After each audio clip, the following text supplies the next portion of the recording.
వాళ్ళ ఉద్యోగాన్ని వాళ్ళు సవ్యంగా నెరవేరుస్తూ ఉంటే రాజకీయ నాయకులకు మాత్రమే ఎందుకు మనం విగ్రహాలు పెడుతున్నాం? వాళ్ళు ఉద్యోగులే కదా, మనందరం వాళ్ళకు ఒక అవకాశం, ఉద్యోగాన్ని అప్పచెప్పి వాళ్ళ కుటుంబాలని బాగు చేసేయడానికి మనం ఒక అవకాశం కల్పించాం.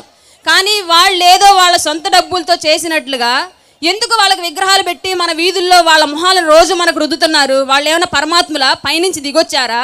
లేదా వాళ్ళ ఆస్తులు ఏమైనా మనకు పెట్టారా? నిద్ర లేస్తే ఒక మున్సిపాలిటీ కార్మికుడు మనం వేసే వ్యర్థాలని మలినాల్ని అన్నింటినీ వీళ్ళకన్నా సవ్యంగా చక్కగా బాగు చేస్తున్నాడు, అతనికి పెట్టండి ఒక విగ్రహం, ఒప్పుకుంటాం. ఆర్మీలో మా అందరి ప్రాణాల కోసం, మా అందరి కుటుంబాల కోసం వాళ్ళ ప్రాణ త్యాగాలు చేసి రోజు ఎక్కడో ఒక చోట ఎవరో ఒక ఆర్మీ జవాన్ ప్రాణాలు పోగొట్టుకుంటున్నాడు, వాళ్ళకు పెట్టండి వీధి వీధి విగ్రహాలు, ఒప్పుకుంటాం.